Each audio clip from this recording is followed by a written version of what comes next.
What's good, Josty Boy Jay back at it again. Today we got cartoon episodes that traumatize children by Tough. You already know what the deal is, man. Follow me on both Jay's here and Jay's there. And Jay, you tap them on socials. No more yap, you're just gonna be around too. When growing up, one thing we as kids loved doing was watching TV. Getting up early to watch Saturday morning cartoons or late at night to watch whatever was playing. These cartoons gave us dreams, expectations, and most of all, permanent memories. This one's the best. The pizza delivery episode, definitely one of the best episodes from SpongeBob. Some shows push the boundaries, causing us to remember the more disturbing side of said cartoon. Today, we will be talking about cartoon episodes that traumatized children. Hey guys, welcome back to another video. Before this one actually starts, I want to let you guys know that today, the day that you are watching this, at 5 p.m. PST, we will be doing a live Q&A on my Discord server. So you can join and ask a question. It's going to be heavily moderated in the South Pole, along with his family and friends. The show aired on BBC Children's and Education. Oh, I've seen this show before. I've seen it. And episodes averaged 5 minutes in length. Today, we will be talking about Season 1, Episode 26. Pingu's Dream. The episode starts off as normal, nothing out of the ordinary. Pingu's mom is reading him a bedtime story, and Pingu begins to drift away to sleep. He wakes up to the sound of his igloo jumping, and before you know it, the igloo flies away. Then his bed extends its legs, and it begins walking. The camera cuts to this creepy walrus watching Pingu in his bed go about their day. Not to mention that every time the walrus... I think I've seen this walrus before.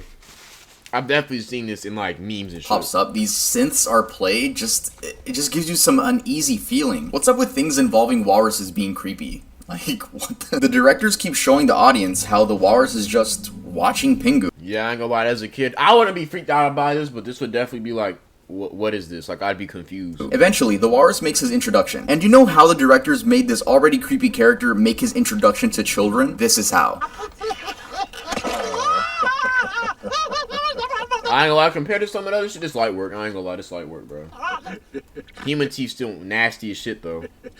It's clear to see that the walrus is supposed to have this, like, goofy personality that finds everything funny and just wants to play. But they really messed up by making him almost human-like. The walrus begins messing with Pingu and eats his bed, all while non-stop laughing. Pingu and his bed begin running away, and Pingu ends up falling down a hill of snow. It was actually a pretty cool transition because the next camera zooms out, and you can see that he's in his room again. The episode ends with Pingu crying and his mother consulting him. Yes. That's how this episode ends. Not only is this the ending to the episode, but this was actually the season finale. This episode was That's a crazy finale to end off on, bro. This nigga crying.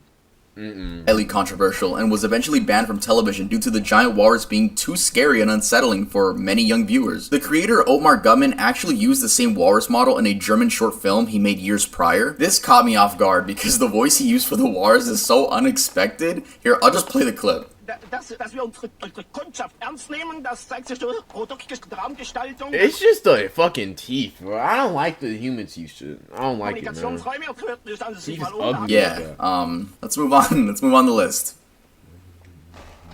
Blue Cat Blues, Tom and Jerry. Tom and Jerry need... Is this the episode where them boys was, talking to them girls and they got depressed on something? No introduction. I'm 100% sure everyone watching this video knows exactly who these two are. Blue Cat Blues is about Tom's one of the most iconic duos to ever exist. Love for a female cat which doesn't love him back. The video begins with a quote by Jerry's narrator while watching Tom sit on the train tracks patiently waiting for the train to come by. The quote is, "Poor Tom. In a few minutes it'll all be over. And for the first time since he met her, he'll be happy. Poor, miserable, lovesick creature. I suppose people will say I should have helped him. I know.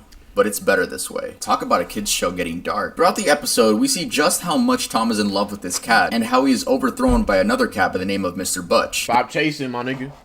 The cat with more money, more gifts, a better car. Tom resorts to drinking milk, which in this episode is a substitute for alcohol. Tom is seen sliding down a gutter until Jerry saves him.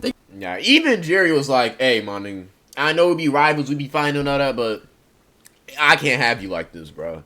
I can't have you like you need to be alive chasing dreams and shit, not doing this, bro." Gets splashed by some water and come to find out it's Mr. Butch and the love of Tom's life riding away in his car with a just married sign. After this, the same thing happens to Jerry as his girlfriend is riding away with another mouse. Jerry brings himself down to the train tracks, sits next to Tom, and both patiently wait for the train to pass by. The episode ends with the haunting horn of a train. This episode was banned by Cartoon Network and Boomerang due to its references to alcohol and... Also, I just want to clear up a common misconception, and that is that this is actually the finale to the series. It's not. Yeah, I was finna say, if that's the finale, that's these niggas just in themselves. Man's best friend, Ren and Stimpy. Ren and Stimpy ran on Nickelodeon from 1991. Ren and Stimpy, ain't the author of this shit a weirdo and a creep? Also, Ren and Stimpy's always been weird. Like, I've seen clips of it. It's always been, like, it's definitely the oddball show. If you look at Nickelodeon's Until lineup. 1996 and focused on a sociopathic chihuahua and a clueless cat. This show got away with so much shit, it's actually scary. Season 2, episode 4 opens up with a man by the name of George Liquor adopting Ren and Stimpy at a pet store. Once he takes them home, he puts them through a bunch of rigorous tasks to see if they can keep up with how he wants his ideal pets to act. In one scene, he forces Stimpy to get on his couch so that he can learn how to be quote-unquote disciplined and, well, just watch.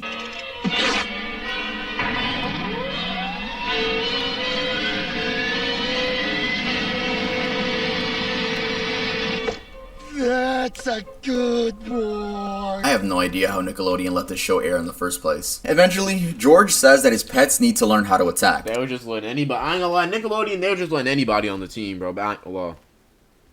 They was letting anybody and everything on the team, bro. So he puts on this padded bite suit, and Stimpy is reluctant due to him being his owner. Ren, on the other hand, takes full advantage of this and begins beating the ever-living shit out of George with a paddle. So much so that George's head does a full 360 and right eye. Like, god damn, bro, this show graphic. I don't even know how they got this. Like, some parents wouldn't even let their kids watch SpongeBob. Imagine if this shit was airing when SpongeBob was airing, bro. Nigga smacking his head doing 360s. I've seen the adult party cartoon. That shit is infinitely worse. Like, bro, this show. I don't even know how they got away with this shit. I ain't gonna lie, bro. Eyeball falls out of its socket. Ren continues on his rampage and just doesn't stop beating this man to a pulp. It even shows George with X's for eyes. X's for eyes, niggas drooling out the mouth. God, they got bullet holes and shit. And we all know what that means. Though he actually didn't die, it's still quite disturbing to add that little detail. But the disturbing parts of this episode don't end there. George climbs out of his suit, breathes like a maniac, and congratulates Ren on being a true champion. The episode ends with all three characters dancing. Yeah. Now, this episode actually never ended up airing on Nickelodeon. It was banned. Yeah, we ain't letting that shit. And even Nickelodeon's like, alright, my nigga, you doing too much, bro. The kids are going to be traumatized if we let this out the vault. Once they saw what it actually contained. But this episode was moved to Ren and Stimpy. This is the shit I was talking about. This terrible cartoon. This awful. When I was younger and I watched the Phantom Strider video of this boy, the worst cartoons ever, bro, this shit traumatized me. Like, this shit traumatized me, bro. The adult party cartoon. And that show was basically a revival of the original, except with very sexual. It was just a very sexual show. I mean, if the creator went from making a kids show and turning that kids show into a sexual, I mean, I guess we could see where his mind was. Anyway, we could tell that this creator was trying to go with this dark humor, but it just ended up being super creepy for kids, and it was not the right move. Teeth for Two, Cat Dog. Cat Dog ran for 7 years on Nickelodeon from This is a solid show. Like, tier list of Nickelodeon shows, SpongeBob, Prime SpongeBob's definitely on top. Avatar is definitely on top.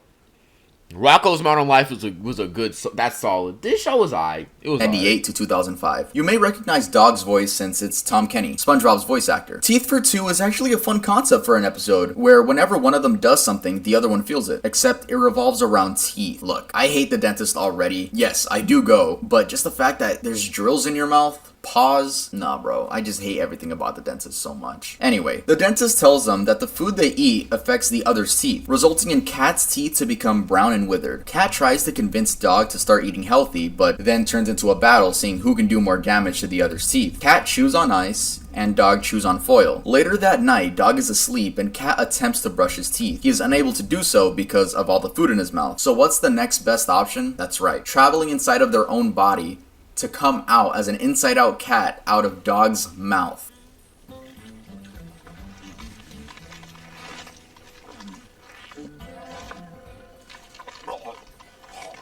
Like, who thought it? Who at the studio was cooking it up like, alright, he tried to brush his teeth, alright, maybe he does it again, maybe he, like, holds him still. No, you know, you know what'd be a really good idea? If instead of that, we have him go through the body. He has him go through, come out his mouth. Eyes, blood red, pulsating, all that. Meat shield, all that. That'd be a good idea. Yeah. That's gonna hurt. That's gonna work, right? No, nigga, you burnt the kitchen down doing this shit. Fucking sound effects making it nasty, bro. Dog screams of horror and swallows cat back down to where he's supposed to be. Skipping to the end, they get their teeth fixed but end up getting food allergies from all the junk they ate throughout the entire episode. Never thought I'd see an inside-out cat trying to brush a dog's teeth. Knuckles and his hilarious problem. The Misadventures of I forgot about this show, yo. This show is weird, Flapjack. man. The Misadventures of Flapjack was another show that got away with so much This is definitely Cartoon Network from this thing because these niggas, I don't know how this shit aired. Don't fucking. This is like, cause it would be chill, and then I'd have a close up. It's a random close up of like the character looking. SpongeBob did the same, and it pissed me off. Like you just be chilling.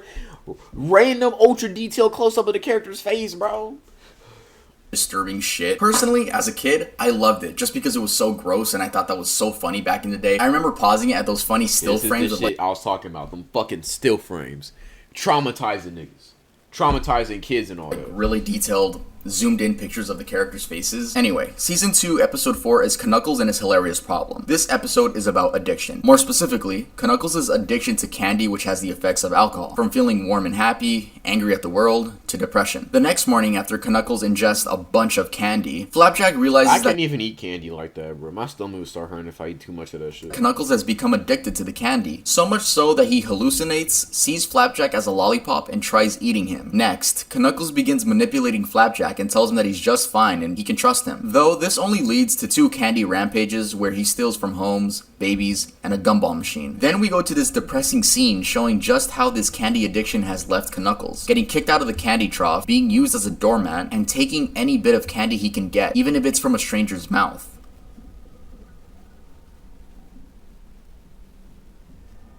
Nigga is down horrendous. This is Bubby honestly an Adult Swim art style. If I'm being like, this looks like an Adult Swim art style. If I'm just being completely honest with you. Decides to send Knuckles off to isolation on a piece of the boardwalk into the sea. Here, Knuckles begins hallucinating and imagines a giant Flapjack putting his arms inside of his mouth and vomiting candy into it. Very dark episode if you think about it, especially seeing just how bad the effects of candy have left Knuckles. I really like the episode though, it really makes you aware No, of it's a just great episode if we're talking about addiction. But if we talking about kids, like that shit gonna scare them up from how bad alcohol or any addiction can be. Earth Mover, Batman Beyond. Batman Beyond released in 1999. I ain't gonna lie, I gotta watch Batman Beyond, bro. I heard this shit was gas, bro. I gotta watch that Batman Beyond, boy.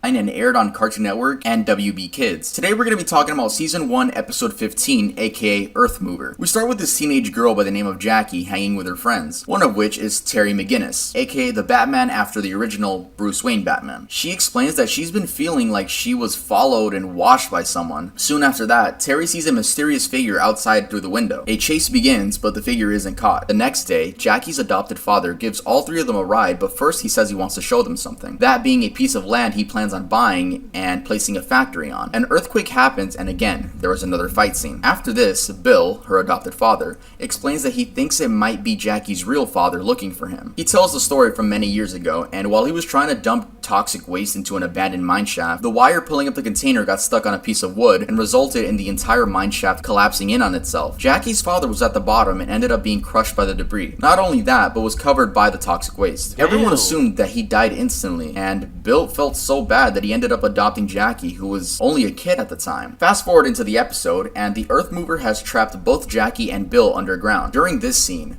Jackie finds out what her father actually looks like, and, well... Oh my god! I thought bro would have been like a villain or something. Damn! Damn! Why the animators get all detailed for this shit?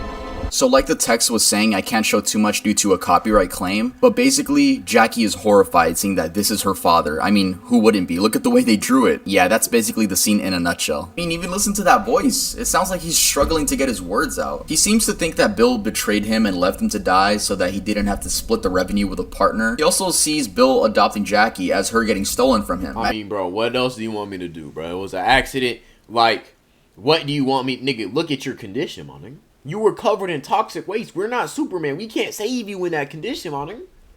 Look at you, bro. It's done, bro. Like, the only thing he can do at that point is switch out your misery. Imagine accidentally dying and then the friend that accidentally killed you adopts your daughter. Bro. Eventually, Batman swoops in and saves the day. The episode ends with this very dark quote. My father. He's not your father. Not really. He's a ghost. Dad. Mooch Master P, Mr. Meaty. Mr. Meaty aired from 2006 to 2000. Fucking hated this show, man. Fucking despised this show. I don't know who came up and thought this was gonna be lit. I don't know who thought this was gonna be a hit. I don't know who thought in the studio that this was the one. Get out, bro. Get your ass out the studio. This shit's ugly, bro. It's butt ass ugly show, bro. 2009 and was cancelled due to a mix of low ratings and criticism from adults and Yeah, good. Get it off the air. Get that shit out the kitchen, bro. vegetarians who protested against the show. Honestly, the show was very lucky it even lasted 3 years considering how ugly all of the characters were. The show followed fast food workers Josh and Parker through... Nigga, you could have watched SpongeBob. Could have watched goddamn Fairly Odd Parents. But no, you want to watch him. No, turn on that Mr. Meaty. Shit, you could have watched Robot and Monster, but nah, we need Mr. Meaty on some shit. their odd adventures. Season 1, Episode 6 begins with Parker quote-unquote mooching off of everyone and eating their food. Josh gets annoyed and tricks him into eating a raw patty. Then, weird things start happening. Like, all of the food Parker is about to take a bite out of disappear. Josh records it with a camcorder and slows down the footage. Then we see that a giant tapeworm is living inside of Parker eating all of his food. They decide to get rid of the tapeworm the only way they know how, fishing it out of Parker's stomach. They do end up getting it out, and an Australian man comes by and says he'll buy it for his zoo. Though he doesn't take it to the zoo. Instead, he swallows it whole in front of them. We go. Come on in.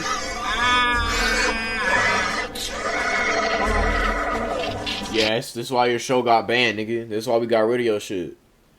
You turn it off, bro. That's the stuff.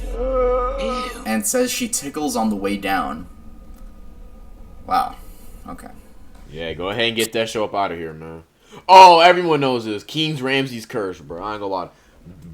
I'll let y'all know about that classic Danger Dolan, but anytime they had them scary videos, I'd be shook, bro. This shit. King Ramsay's Curse / Remembrance of Courage Past. Courage the Cowardly Dog. This list would not be complete without mentioning Courage the Cowardly Dog. I could go on and on about all the creepy monsters that gave kids nightmares throughout in the entirety of the series, but I want to mention the one that stuck with me the most, and that's King Ramsay's Curse. In this episode, Eustace does not want to return a historical slab because he hears on the news that it's worth $1 million. A person from the museum it belongs to comes over to take it back and offers Eustace a tote bag. Really, my guy? I'm pretty sure you could legally get it back for free. Then the door gets slammed on him. When it becomes nighttime, they hear a creak at the door and check outside. Then we get King Ramses, who just Return the slab or feel my... Yo, this nigga. Yo, this show was just scary as fuck. I know he showed at the beginning, but you're not perfect. You know, we just gonna put up this show right now, you know what I'm saying? We gonna be yapping and all that, you know what I'm saying? But...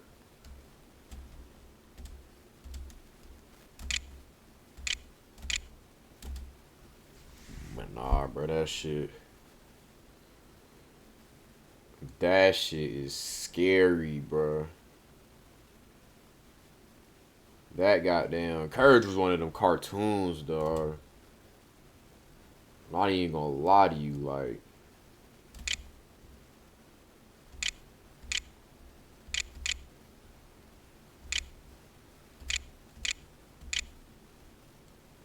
Gonna have to get that shit pulled up right now, but cause like I don't know who the creator is, but that nigga was on. Creator was on one when he was making this shit. I ain't gonna lie. Creator was like on some real like heavy when he was like, look at this, bro.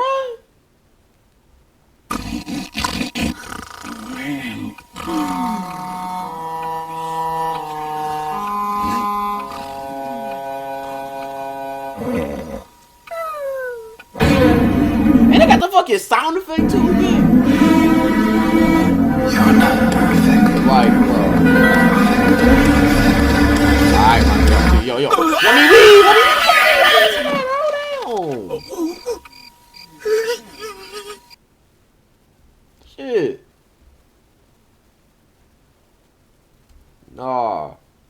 No warning.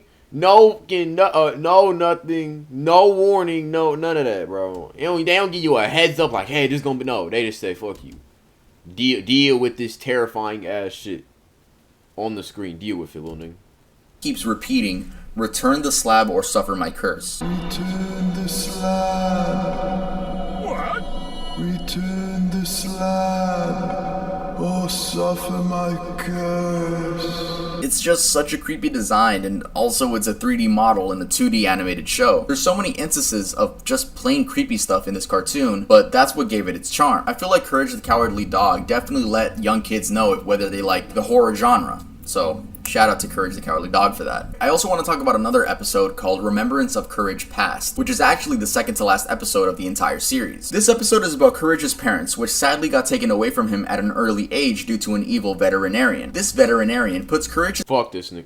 Fuck this nigga. parents in a rocket ship, and Courage can't do anything because he's just a pup. While being chased, Courage hops into the garbage disposal and escapes. He watches as his parents are sent off to space and waves goodbye.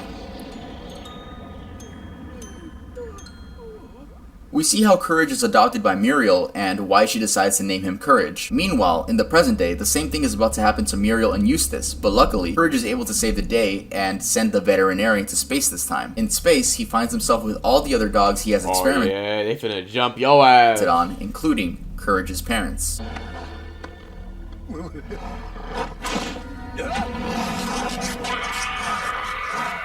Those two episodes never left my mind. I think about those episodes to this day.